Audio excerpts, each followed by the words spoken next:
¿Qué entendemos por cuidado pastoral? ¿Cuáles son los principios que deben dirigir el cuidado pastoral? ¿Cómo abordamos el tema de la ética pastoral? Hoy tendremos la ocasión de tratar esta temática. Teotecnología.com presenta Teobytes. Busque su taza de café, de té o de chocolate y siéntese a la mesa con nosotros porque este tema será de gran bendición a su vida y a la vida de su iglesia. Saludos y bendiciones, les habla Jesús Rodríguez Cortés y les doy la bienvenida a esta edición de Teobytes.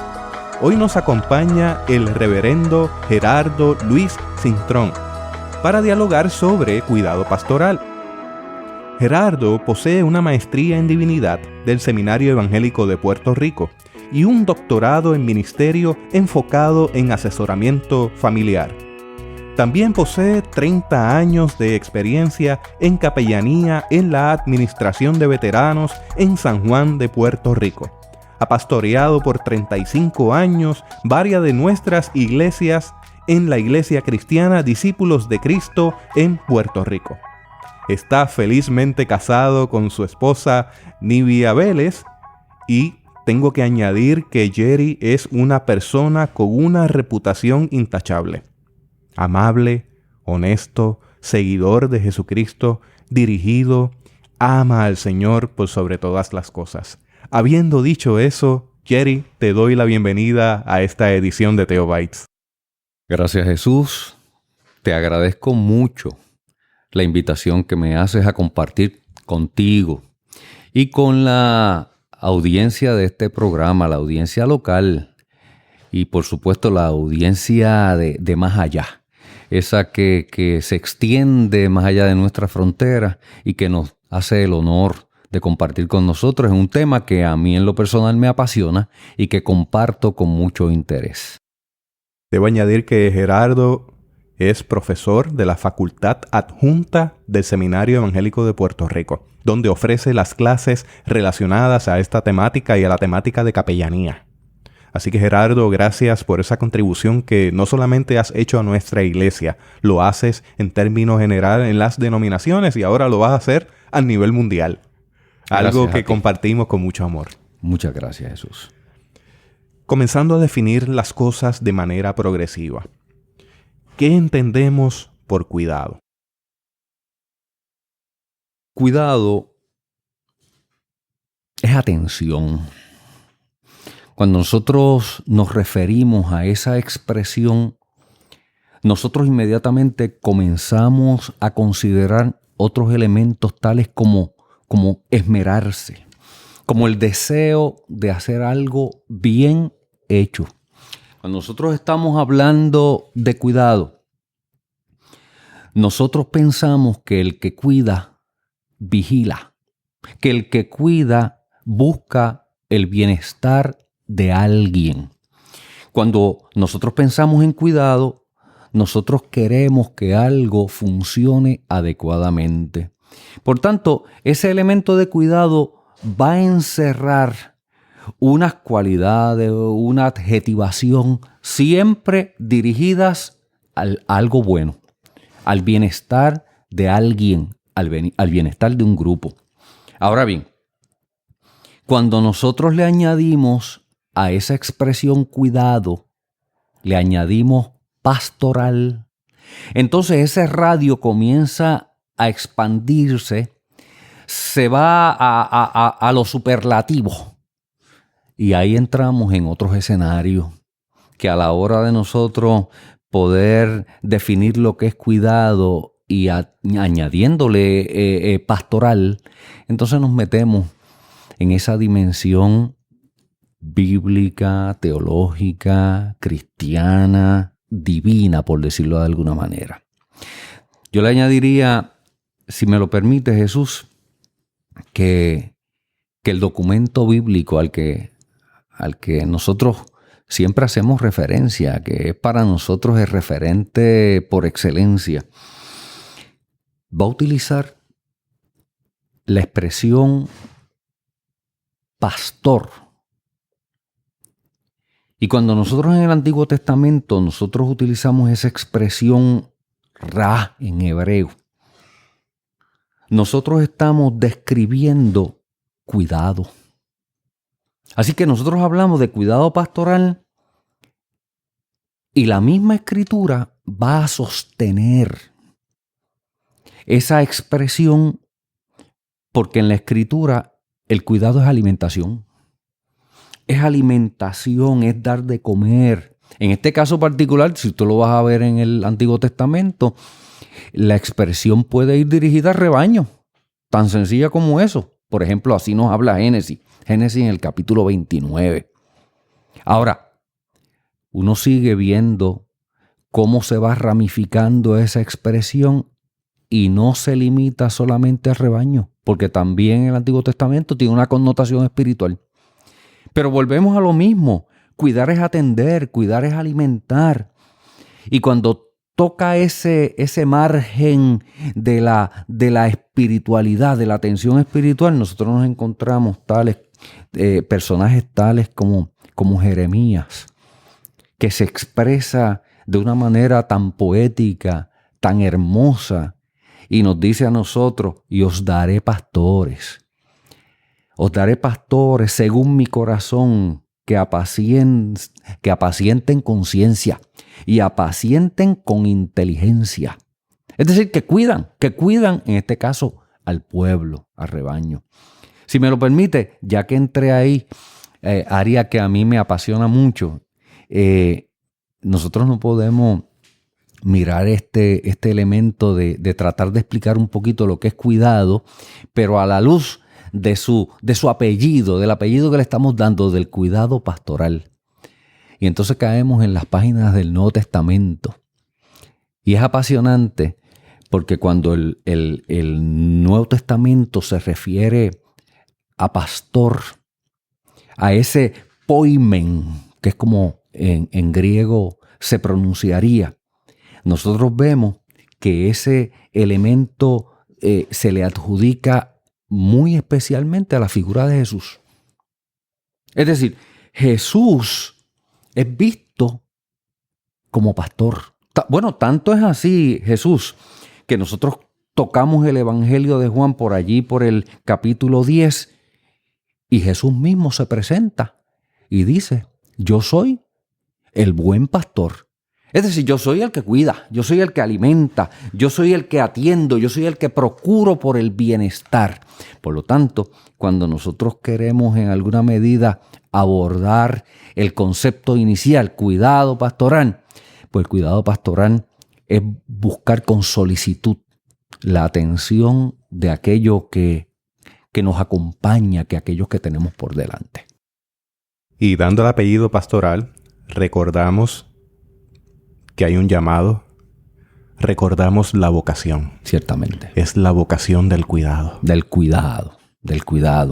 De ese cuidado que se refiere a la atención integral. Eso es bien importante. Yo trato siempre de puntualizar lo que debemos entender por cuidado pastoral. Porque el cuidado pastoral es esa atención integral que proporciona toda la comunidad de fe. Y eso es bien importante y lo quiero destacar, si me lo permite, porque por alguna razón se van creando estas concepciones que a mi entender deben ser revisadas. Porque para muchos cuida la figura pastoral en la iglesia, el pastor o la pastora. Claro que sí. Claro que sí, claro que aquel que ha sido vocacionado en la particular posición de lo que llamamos pastor o pastora, el ministerio pastoral, cuida. Sí, pero nosotros no podemos limitarlo a eso, porque cuida toda la congregación, cuida la comunidad de fe. ¿Cómo cuida? Pues cuida a través de sus ministerios. Cuida a través de las diversas actividades que se crean en la iglesia. Es decir, las actividades que desarrolla la iglesia, la que tú puedas entender como la más pequeña, la menos notable. Esa actividad, por generarse dentro de la comunidad, tiene que tener un fin.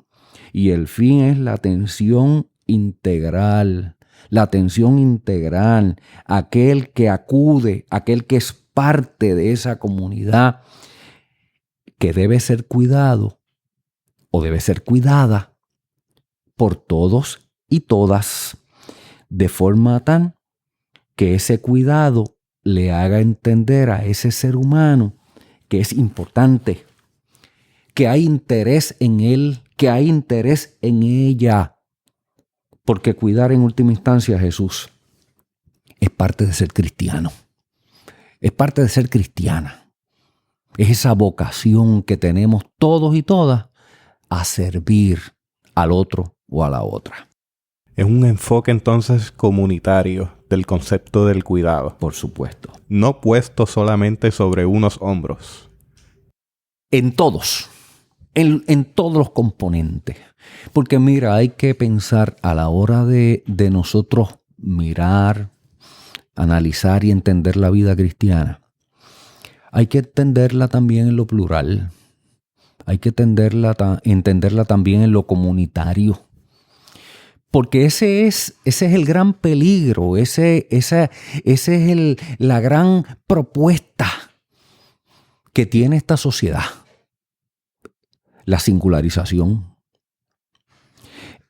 Ese elemento de el yo, la persona, como único objeto de atención, lo que nos hace perder en gran medida la pluralidad, la responsabilidad común.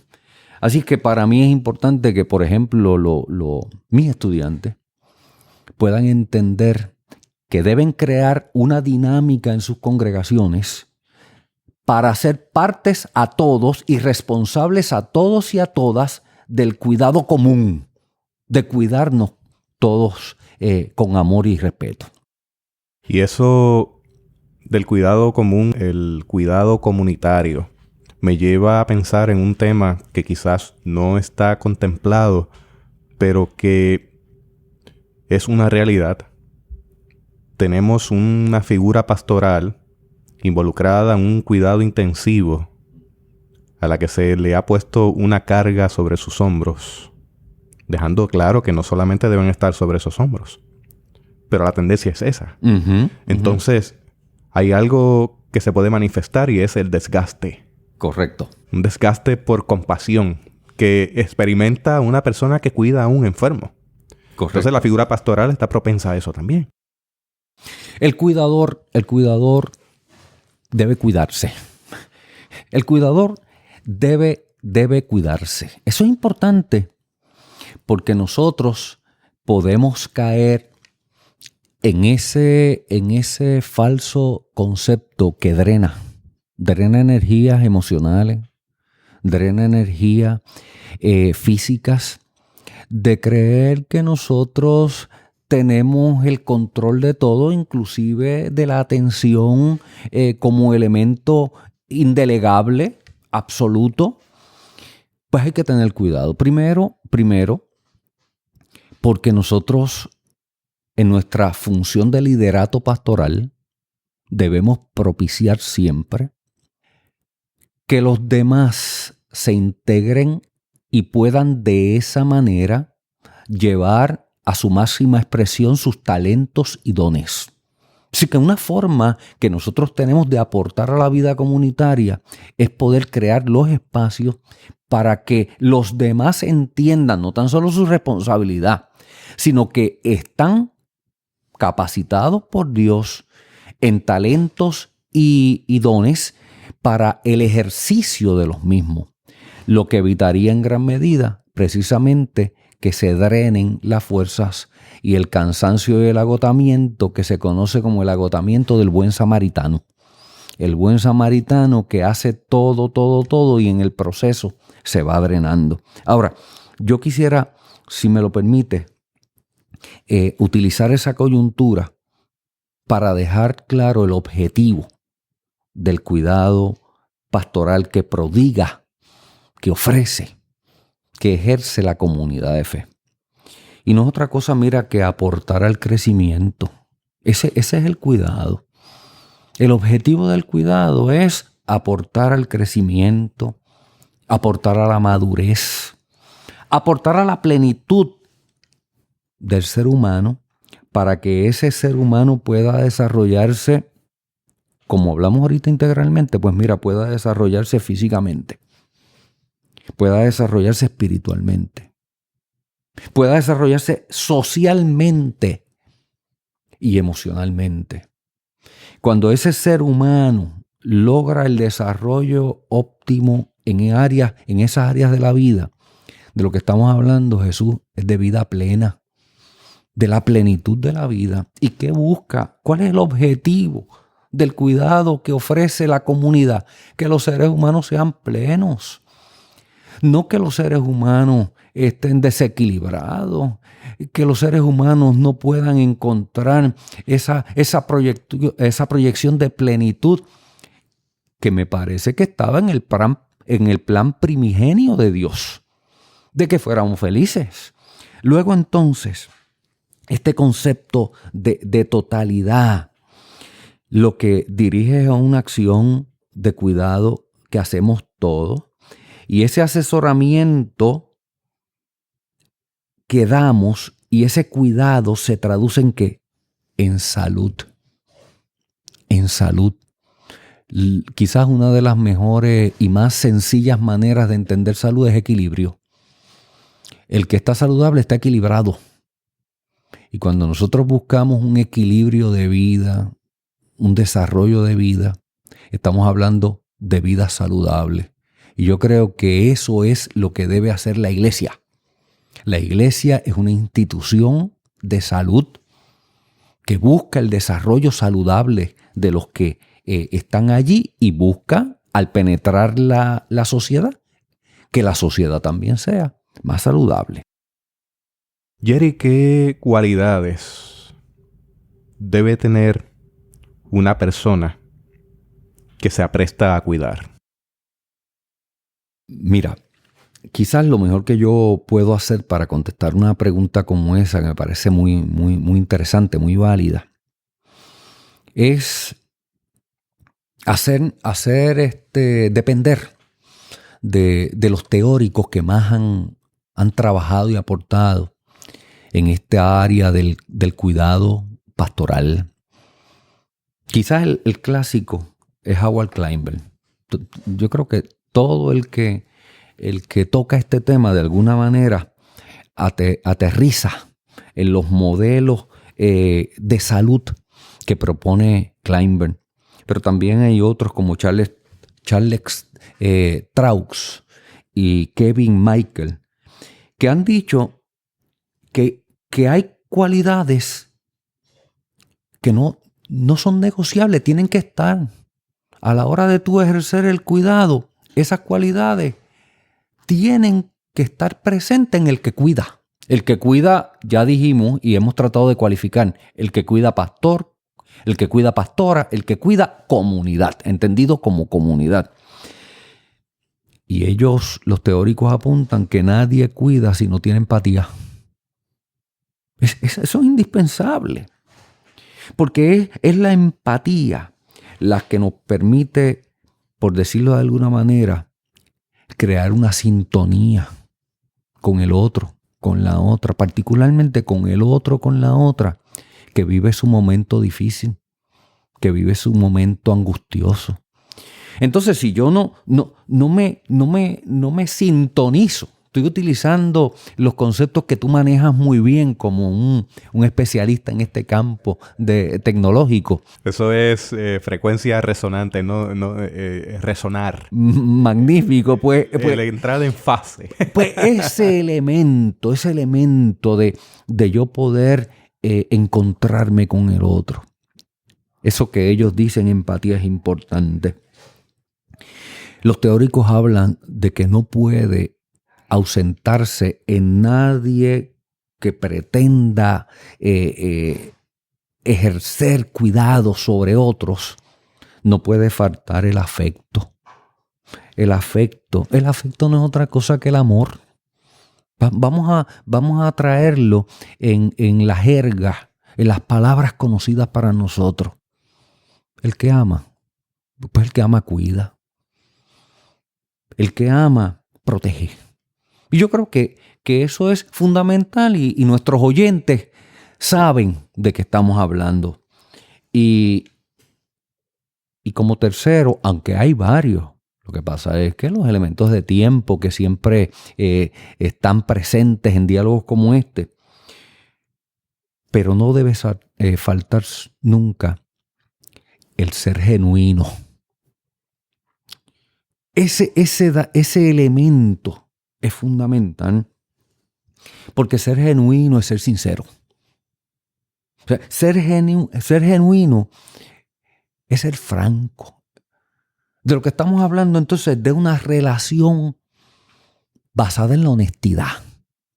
Y si uno quiere un trato bueno con el otro, con la otra, un trato que me permita a mí ser pertinente, un trato que me permita a mí de alguna manera incidir positivamente en el otro, en la otra, la honestidad tiene que estar por delante. Así que eso, si tú me preguntas a mí, ¿qué cualidades debe manifestar la persona que cuida? Pues yo, haciendo uso de esos elementos que traen los teóricos, te diría que esos tres son fundamentales.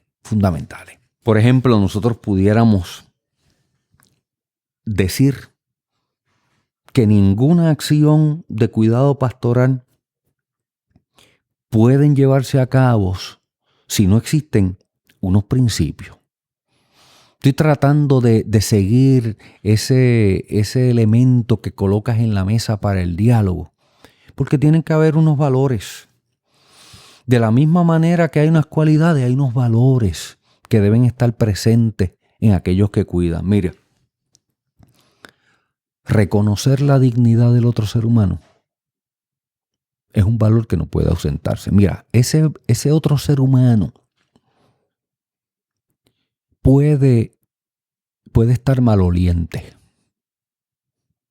puede estar andrajoso, puede tener una condición física que uno de inmediato le impacte su precariedad.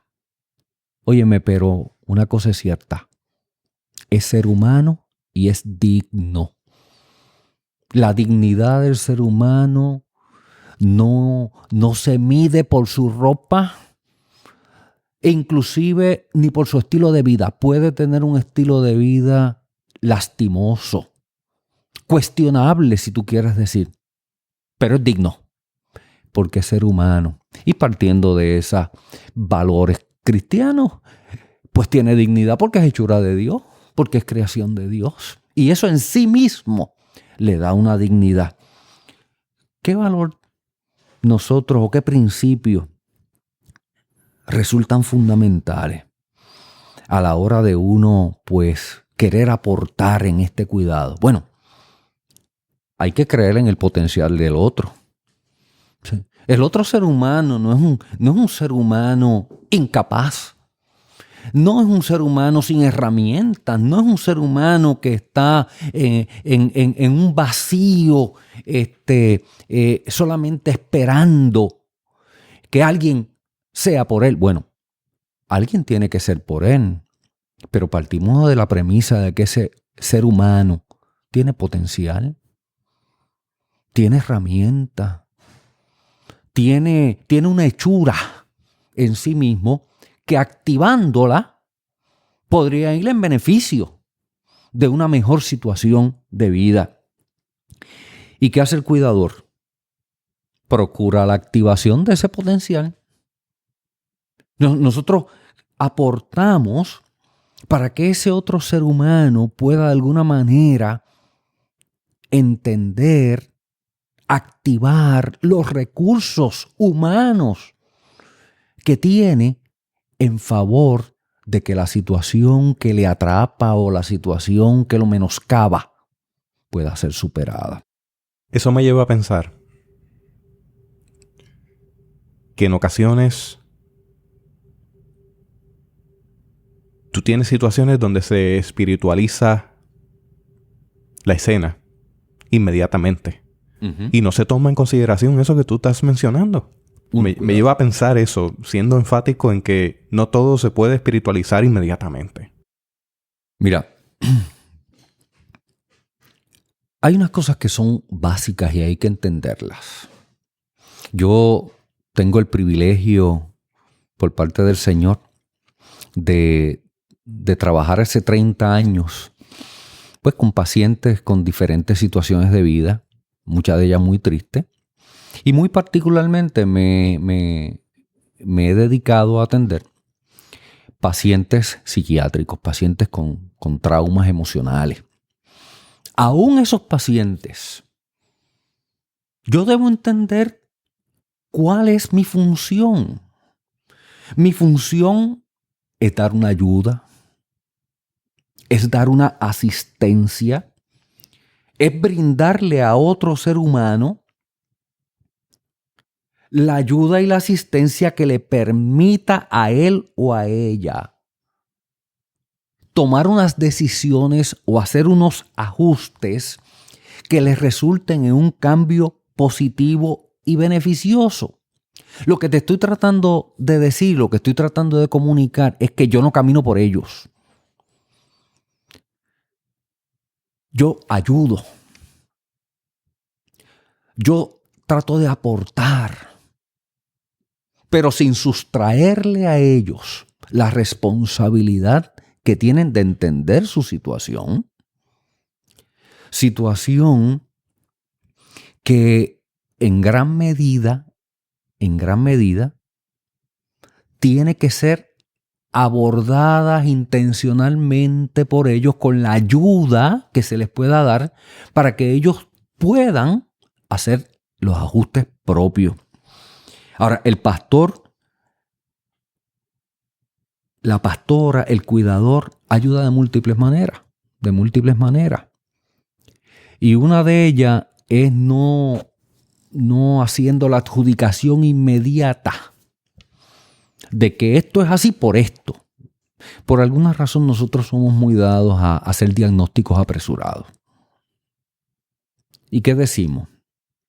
Bueno, pues esta persona está así porque hay unas fuentes malignas que lo dominan. Bueno. Yo eso lo tomaría con mucho cuidado.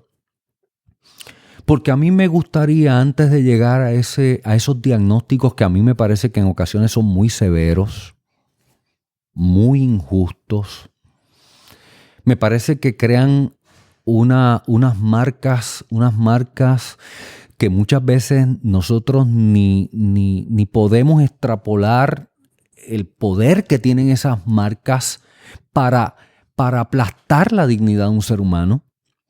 Y eso nos lleva a soluciones inmediatas, ineficaces y en alguna medida simplistas. Mágicas. Entonces yo lo que hago es que hago una oración. Mire, nadie me malentienda, por favor. La oración es un recurso extraordinario que utilizamos en todo este proceso terapéutico de cuidar a la gente y ayudarla. Pero esto no es cuestión de una oración, me lavo las manos y me voy y me desentiendo. Aquí estamos hablando de lesiones de vida, de lesiones acumuladas, de historias de dolor, de historias tristes. Y lo que ha tomado años en destruirse, en menoscabarse, necesita prácticamente el mismo tiempo para uno sanar, levantarse, hacer acopio de energías que se han ido restando en las luchas diarias para ponerse en pie ante la vida, ante uno mismo, ante la gente que ama a uno. Y sin duda el cuidado pastoral busca ayudar en esos procesos que muchas veces tienen que integrar otras disciplinas, ¿ok? Que en ocasiones tiene la gran urgencia y necesidad de incluir especialistas en conducta, especialistas en lo que es la atención médica. Y eso en una suma común, dirigida a que ayudar a un ser humano, trae unos logros extraordinarios. Yo soy testigo todos los días de gente que me abraza, que viene donde mí a contarme cómo su historia de dolor lo llevó literalmente al borde del precipicio. Pero haciendo los ajustes necesarios, contando con los favores de gente buena que les rodean, contando con congregaciones que saben hacia dónde deben dirigir su función de cuidado, de pastores y de pastoras que están claros en lo que están haciendo. Hoy son personas distintas, hoy son personas mejores, hoy son personas superadas, hoy son personas transformadas. Y ese elemento de conversión procesal, de conversión que se logra con mucho esfuerzo, lo han estado logrando y hoy presentan esa historia transformada como su ofrenda en el altar para agradecer a Dios lo que ha hecho por ellos. En ese cuidado pastoral, si tú me preguntas específicamente qué ayuda nosotros podemos dar, mire, nosotros podemos ayudar mucho en la reducción de ansiedad. Hay mucha gente tan ansiosa, tan asaltada por las situaciones. Nada más abrir la prensa de hoy. El que tenga un poco de duda sobre eso, que yo le pido que en algún momento dado del día prenda la radio y vea el asalto al que somos sujetos con el tipo de noticia que se nos da y la forma en que se nos da. Pues esas son la gente que se acerca a nuestras congregaciones o son la gente que nos encontramos en el camino, que nos encontramos en la marcha, en los compañeros de trabajo. Y yo creo que una buena ayuda que un cuidador da es la reducción de ansiedad, es la obtención de mayor objetividad. ¿Por qué? Porque los problemas quitan la objetividad. Tú no tienes idea de la cantidad de gente que a mí se me acerca todos los días, hombres y mujeres. Y lo primero que me dicen es, te lo voy a decir crudamente, disculpa si esto es muy crudo, pero me dicen, yo no sirvo para nada. O yo no valgo nada. Pues esas son lecturas muy subjetivas. ¿Producto de qué? De la fatiga, del cansancio, de la ceguera que produce los problemas. Los problemas son algo así, particularmente los problemas cuando ya saltan nuestras emociones, nuestra psiqui. Es como cuando tú estás en la habitación de tu residencia y decides cerrar las ventanas. Entonces tú comienzas a girar el operador de la ventana y tú vas a notar que cada vez entra menos luz. Pues así son los problemas. Los problemas, en la medida que van creciendo en nosotros, la luz se ahoga, la luz se apaga y nos quita objetividad. Entonces la lectura es en contra mío. Yo no sirvo. No hay salida. No hay posibilidades. Pues una de las cosas que puede hacer el cuidador pastoral, el cuidador que cuida desde esa plataforma cristiana, es que ayudar en una mayor objetividad, a evaluar y confrontar sentimientos. ¿Hasta qué punto yo soy el culpable de lo que me pasa? Porque hay también situaciones no controladas por mí, de las que yo soy víctima. Cuando se mueve la economía de un país y yo me quedo desempleado, no es porque yo quise, es porque hay unos poderes que yo no controlo que me meten en una situación de dolor a mí y a los que amo. Hay que mejorar también, o pues se puede ayudar en el mejoramiento del concepto de sí mismo, en el mejoramiento de las relaciones interpersonales, que tan lesionada está por las competencias, por la por la misma manera que nos enseñan a vivir muchas veces de busco lo mío, me intereso en lo mío y en los demás y en lo otro, que vele el otro.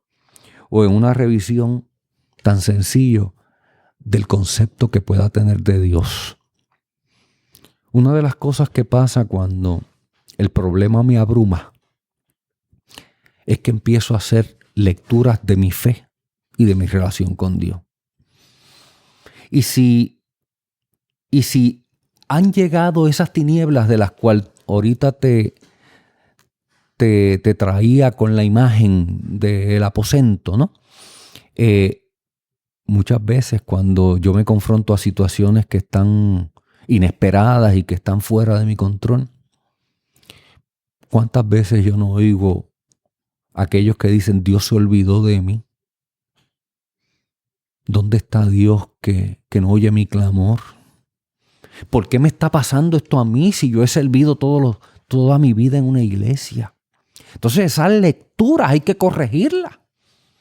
Porque Dios no se ha olvidado. Es que en medio del dolor allí está Él. Pero nosotros tenemos que ayudar en ese proceso porque es parte de nuestro cuidado. Es parte de eso que decíamos al principio, de atención solícita.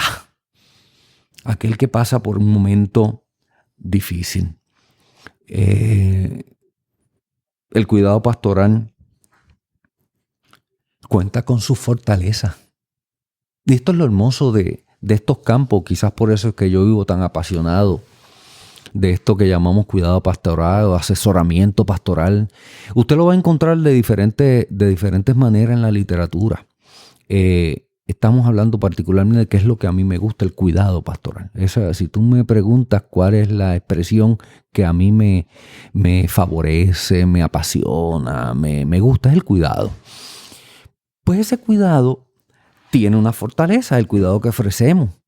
¿Qué fortaleza podría tener? Pues mira, por lo general, el cuidado que nosotros hacemos, lo hacemos con gente que ya tiene unas relaciones previas con nosotros.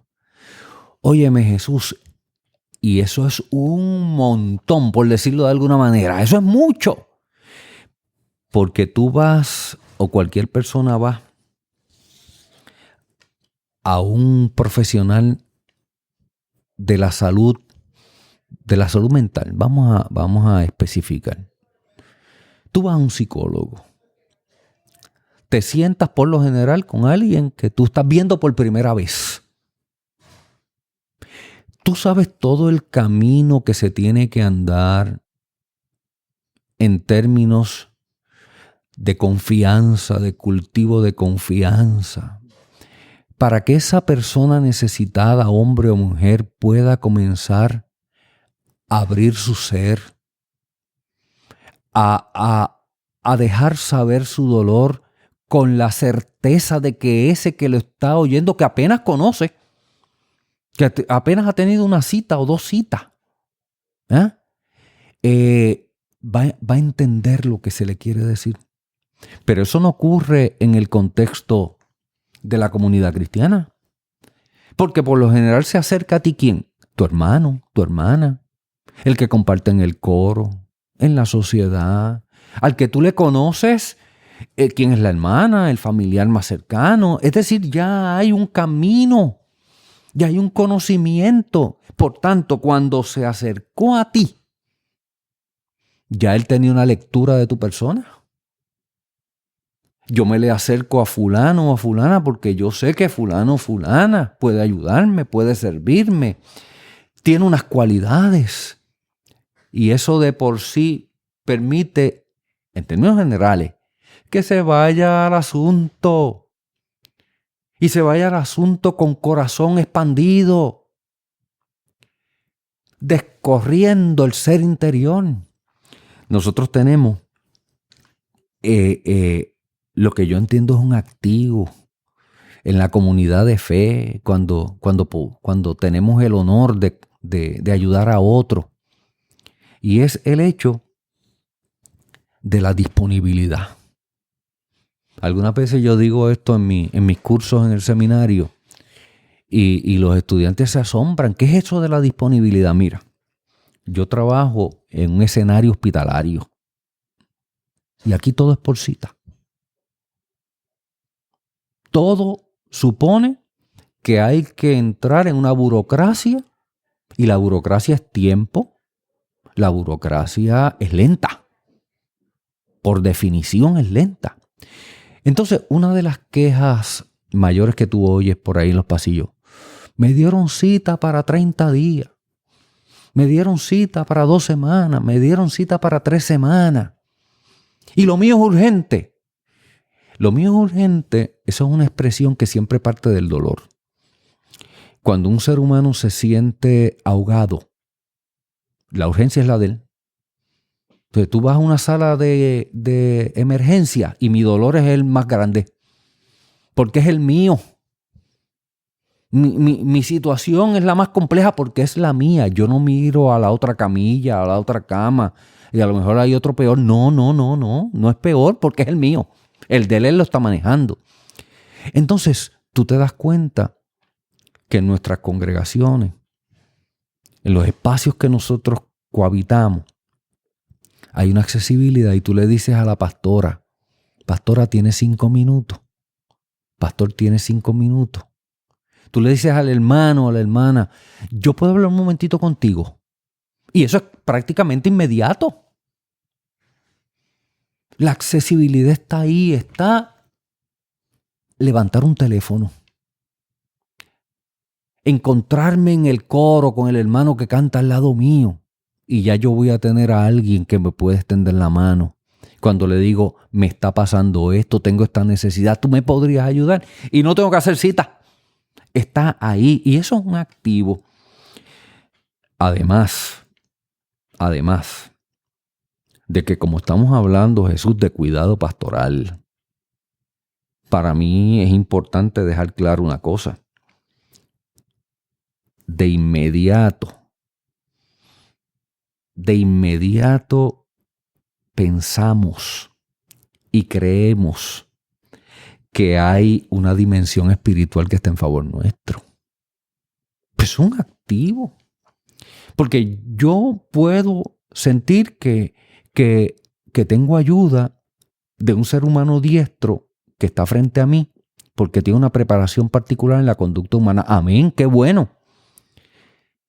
Y tú vas a una cita en cualquier consultorio y qué bueno saber que ese ser humano que está delante de ti te ayuda y te puede ayudar y yo recomiendo. Pero qué bueno es saber que también contamos con otra ayuda. Porque desde la fe nosotros creemos que cuando ayudamos o cuando buscamos ayuda contamos con la presencia de Dios, con la asistencia divina. Que hay algo más, que hay algo mayor, que hay algo que nos trasciende y está en favor nuestro. No está en contra nuestra, está en favor nuestro. En ese elemento de tratar de cuidar a otros, de tratar de ayudar a otros, contamos con Dios. Contamos con la dimensión espiritual. Por eso decimos que esas disciplinas espirituales son útiles. Porque qué bueno es orar y qué bueno es un texto bíblico, no como elemento de simplista. De dosis, toma, bébete estos 2 textos y se te quitan. No, como elemento de apoyo y aporte a lo que estamos haciendo. Cuidar responsablemente. A mí me gustaría que habláramos sobre fortalezas y debilidades de la persona que cuida. Pero antes de entrar ahí, Jerry, me dejas pensando en ese aspecto de cultivar las disciplinas espirituales como cuidador. Y el mantenerlas siempre presentes. ¿Por qué? Porque esto trae a mi mente una preocupación. Es el nivel de congestión al que se enfrenta una persona que cuida. Cómo esa persona descomprime, cómo se descongestiona. Tiene que cultivar disciplinas espirituales, pero también hay una fortaleza y debilidades y unos cuidados que hay que tener ahí. Así que habiendo dicho eso, me gustaría que abundaras un poco sobre estos aspectos. Mira, nosotros comenzamos este diálogo hablando de la atención integral. La atención integral no ausenta el descanso. El descanso del cuidador, por ejemplo. Ya que estamos hablando, que me parece que por ahí va dirigida tu pregunta, ¿no? Estos elementos de fatiga que vienen particularmente al que se expone el que tiene como ministerio continuo cuidar a otros. Si es que por ahí va la pregunta, entonces yo te diría que el cuidado integral, el que incluye al cuidador, no colisiona, no riñe con el asueto, con el descanso, con las horas de esparcimiento. Uno de los ejercicios que intencionalmente yo hago con mis estudiantes es, le doy una planilla donde ellos tienen que registrar, entre otras cosas, el ejercicio físico que hacen. Ellos tienen que registrarme qué ejercicios físicos hacen para cuidarse. Lamentablemente hay algunos que no hacen ningún ejercicio y las consecuencias son evidentes. Te voy a contar esta historia. En una ocasión yo fui aquí a la sala de cardio, a intensivo, de cuidado intensivo de cardiología. Y fui a ver específicamente a un paciente. Pero me llamó la atención que en el otro extremo de la sala de intensivo había un muchacho joven. Y me llamó la atención su juventud. Porque yo me pregunté, ¿qué hace un muchacho tan joven en una sala de intensivo de cardiología? Yo sé que hay condiciones que son congénitas. Yo sé que hay condiciones que están presentes desde el nacimiento y la concepción.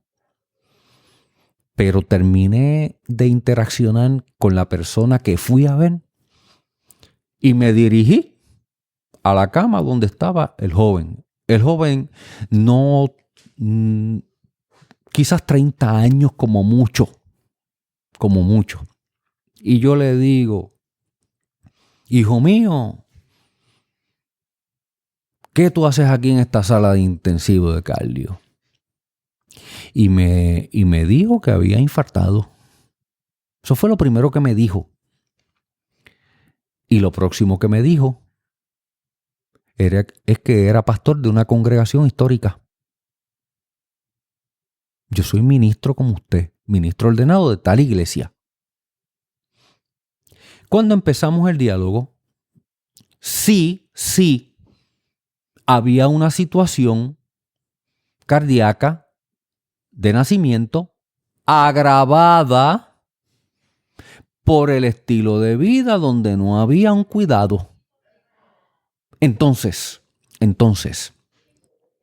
nosotros no podemos obviar eso si es que queremos ser cristianos, hombres y mujeres, pastores y pastoras, si tú quieres, con salud, que promulgamos, que aconsejamos a los demás salud, pero entonces nosotros fallamos en cosas básicas.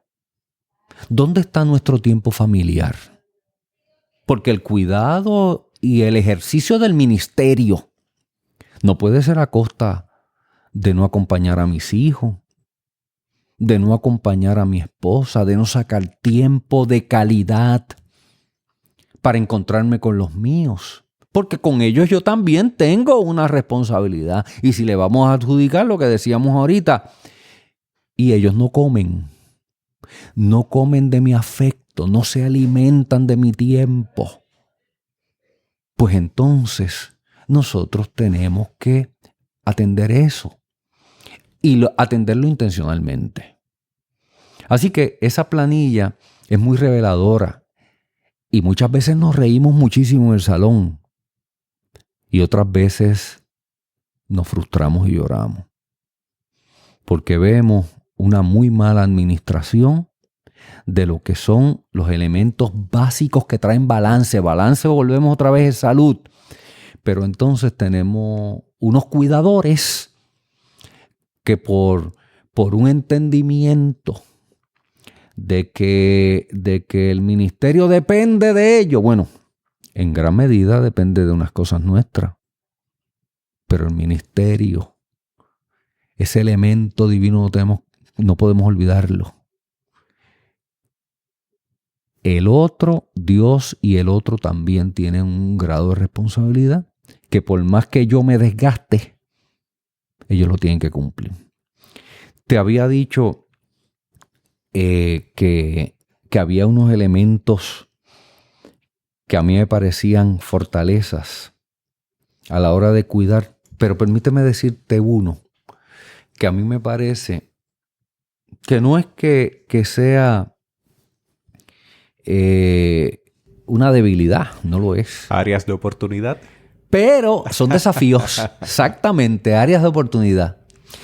En ocasiones, una de las mayores resistencias que tenemos o que manifiestan aquellos a que les vamos a otorgar nuestro cuidado es precisamente que se caen los antifaces.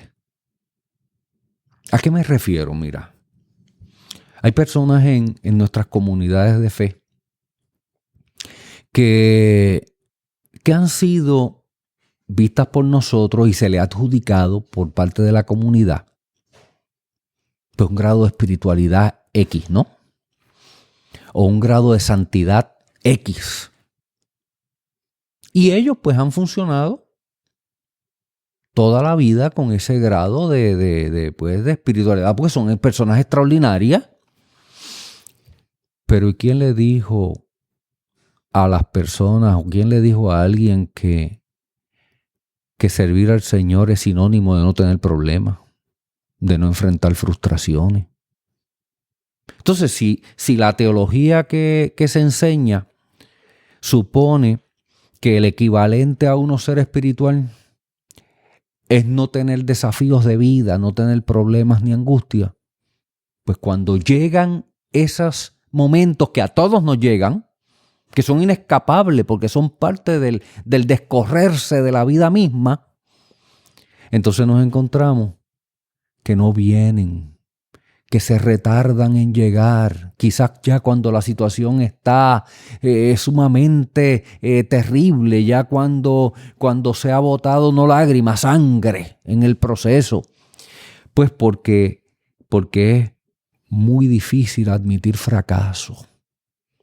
Es muy difícil admitir ante el pastor o ante la pastora, ante mis hermanos, ante el cuerpo de ancianos del que yo he sido parte, ante el cuerpo de diácono, que yo tengo una situación que me agobia, que he fracasado, que he hecho algo indebido, que he cometido un error o que sencillamente que la vida me tocó con esas aristas duras que la vida tiene.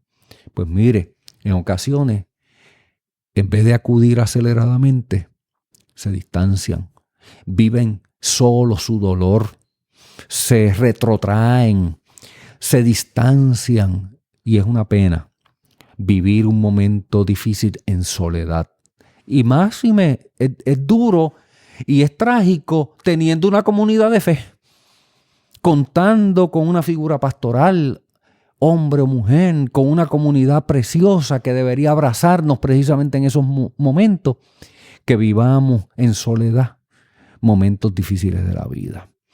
Eso es lo que yo te diría que es el desafío y es lo que tenemos que enseñar para que nuestros hermanos, no importa lo que pase, sepan que hay puertas abiertas para recibirlos con abrazos y llorar con ellos la situación que pueda acontecer.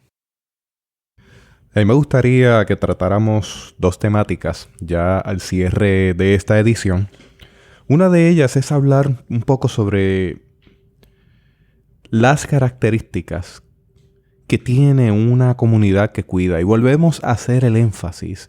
Esto del cuidado pastoral trasciende de una sola figura a incluir toda una comunidad de fe que es parte del cuerpo de Cristo. Y es el cuerpo de Cristo en movimiento dinámico, donde cada parte está donde tiene que estar en el momento en que tiene que estar. Así que esas características me gustaría que las profundizáramos antes de entrar finalmente a hablar de aspectos éticos, porque yo creo que eso es muy importante y muy apremiante en esta discusión.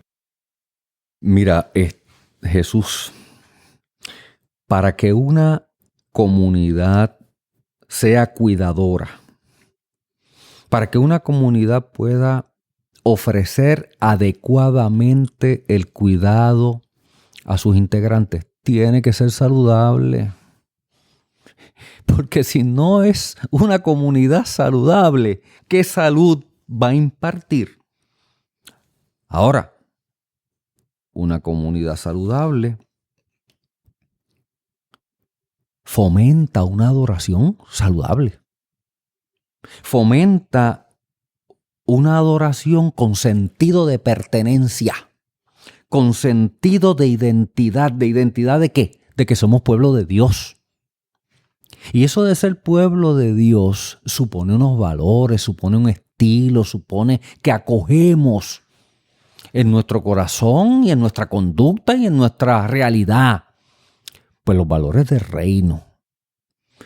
Una comunidad de salud es una comunidad que reconoce la benevolencia divina. Mira, eso es importante, ¿tú sabes por qué? Porque eso nos hace vivir en gratitud.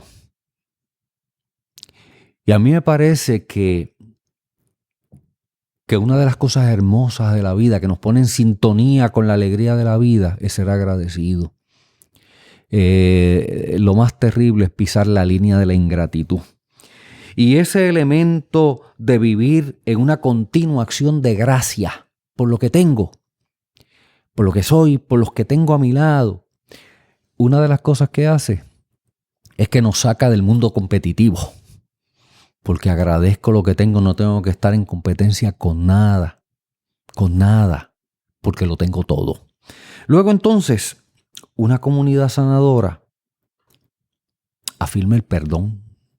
Eso es vital, porque, por eso es que nosotros en nuestros actos adoracionales incentivamos la confesión. O sea, la confesión en el acto adoracional es terapéutica.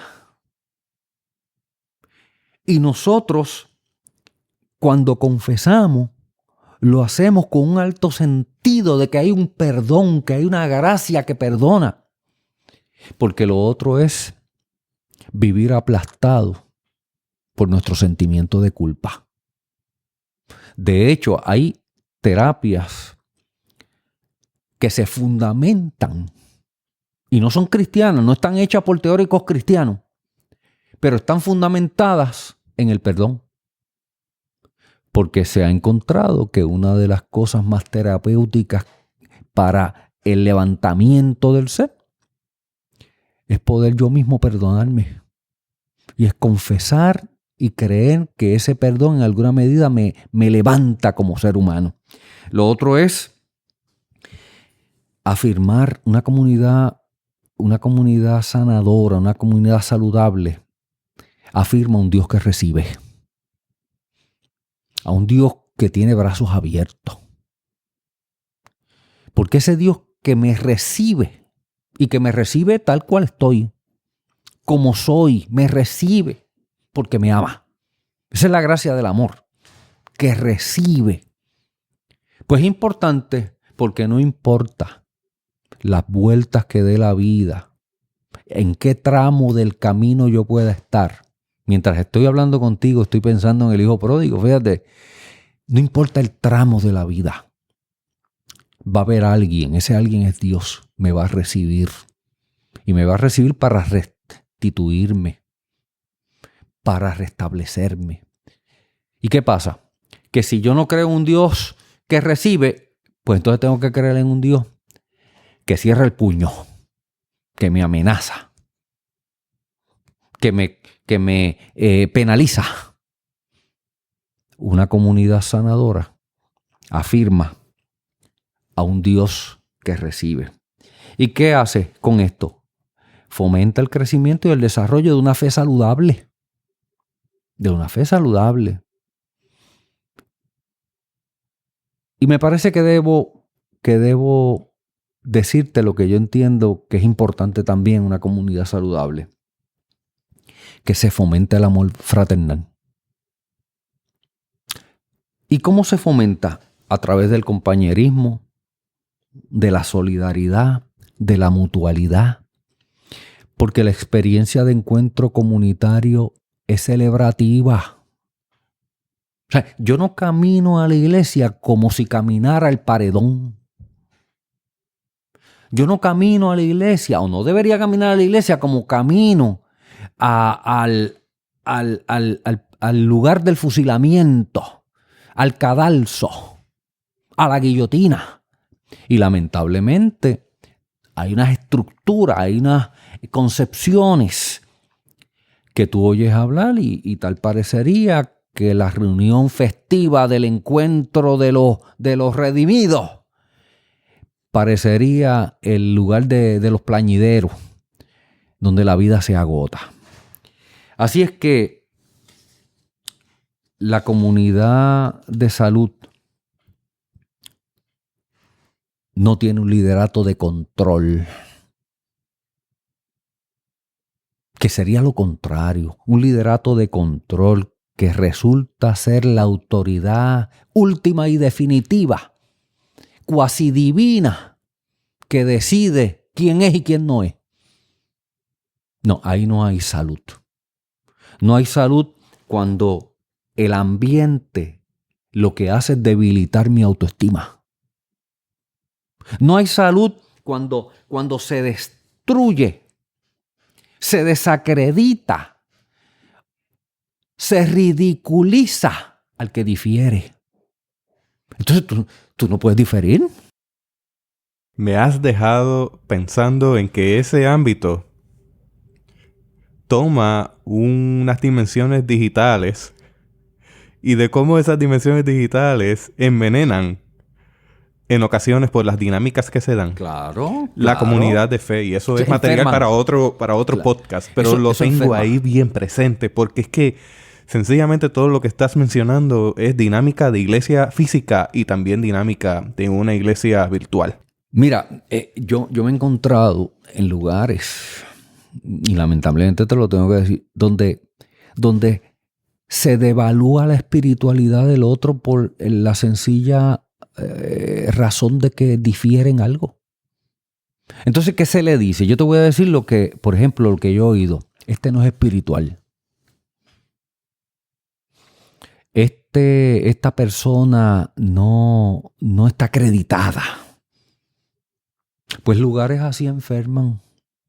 Y donde se enferman no puede haber cuidado, porque el cuidado precisamente es eso.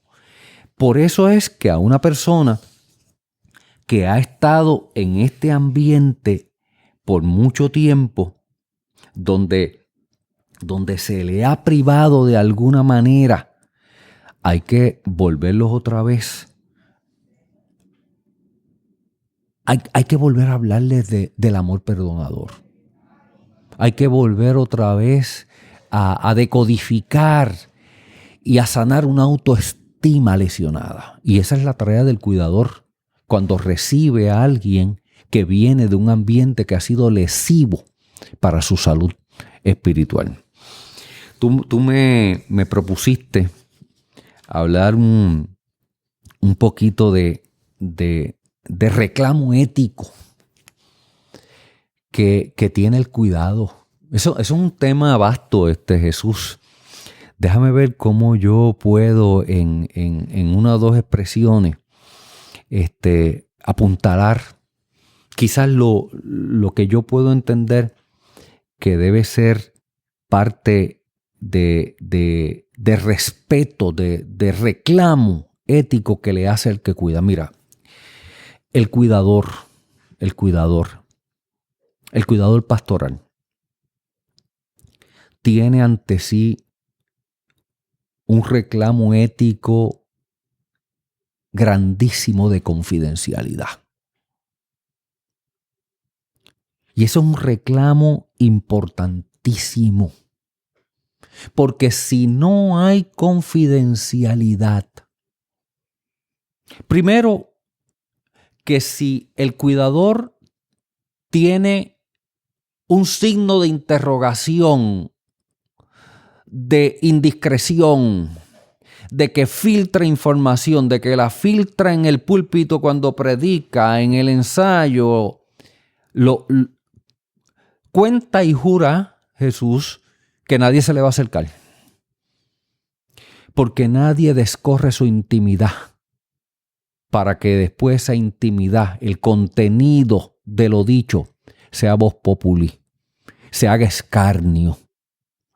A mí me parece que eso es una cosa terrible.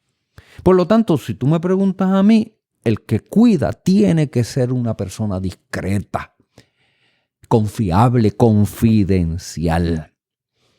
Claro, ese issue de la confidencialidad no debe ser para nosotros, no está en entredicho si hay elementos de seguridad envueltos. O sea, hay unas razones de seguridad para la persona misma que está hablando, o de seguridad para un tercero, que no están sujetos a confidencialidad. No está sujeta a confidencialidad cuando se implican vulnerables, es decir, ancianos indefensos, niños, personas con algún tipo de limitación mental, que esté siendo sujeto a una victimización. Pues eso no estamos hablando de eso. Eso es otro material. Vamos a dejar eso. Eso es el que para eso está el curso, ¿no? Pero la confidencialidad, el yo sentir que eso que digo está protegido y custodiado. Eso en otras tradiciones se le habla como el secreto de sigilo. La confesión que se protege, ¿no? Así que eso es importante. Yo creo que es importante también en este elemento ético del cuidador fijar límites. Hay unos límites que debemos tener claros y debemos hacerlos saber. Por ejemplo, hay un límite con el tiempo, de forma tal que el tiempo se utilice razonablemente. Hay unos límites que se da en el lugar donde nos vamos a encontrar para ventilar la situación. O sea, las situaciones de carácter íntimo, privado, no se ventilan en cualquier lugar. Por lo tanto, hay que fijar unos límites. Esos límites protegen. Mire, hay unos límites de cuidado, de trato, de consideración con el otro género. Y hay que tenerlos presentes, porque muchas veces de no tenerlos presentes y claros, podemos pisar unas líneas de escándalo y eso hace sufrir al cuidador y al que cuida. Por lo tanto, si tú me preguntas, esas cosas son fundamentales. Y otras tantas cosas que quizás en otro momento que me deje el privilegio de estar contigo podemos tocar. Pero yo creo que todo apunta, mira, mi experiencia de tantos años, a lo que apunta es a que hay que prepararse, Jesús. Por eso es que yo tengo que valorar y agradecer y me siento privilegiado de estos minutos, porque de esto se trata este programa, ¿no? De traer a consideración la urgente necesidad que tenemos de prepararnos. Porque prepararnos va a hacer más efectiva nuestra acción. Y una acción efectiva es la que ayuda en la salud. Yo conozco mucha gente muy buena, muy buena. Esto no es cuestión, Jesús, de uno adjudicar maldad. Yo he conocido gente muy bien intencionada, gente muy noble, pero sin herramientas para ejercer un cuidado efectivo con el consabido riesgo de que podemos hacer más mal que bien si nos mueve solamente nuestra intención y esa intención no está acompañada de unas herramientas, de unos parámetros, de unas coordenadas que nos permitan ser efectivos. Porque eso sería igual que yo bajar y darle al primer niño que me encuentre, al primer infante que me encuentre, un bisturí y meterlo en la sala de operación y decirle a una persona, opera. Bueno, él puede tener muy buena intención, pero yo creo que no se va a lograr mucha salud de esa manera. Así que nuevamente te agradezco esta oportunidad que me permite recomendar a los cuidadores, particularmente en nuestras congregaciones, que sigan buscando herramientas que le permitan hacer del cuidado que ejercen una ofrenda para el reino. Muchas gracias, Jerry, por estas aportaciones sobre el cuidado pastoral. Si usted desea encontrar las notas de este episodio, le invito a visitar nuestra página en la internet www.theobites.com/cuidado pastoral, www.theobites.com/cuidado pastoral. También le invitamos a compartir este episodio con otras personas que usted sabe le será de gran bendición, como lo ha sido para su vida y para la nuestra. Hasta aquí esta edición de Theobites. Gracias por darnos el privilegio de llegar hasta ustedes a través de las redes informáticas. Será hasta el próximo episodio. Que la paz y la gracia de nuestro Señor Jesucristo sea con ustedes.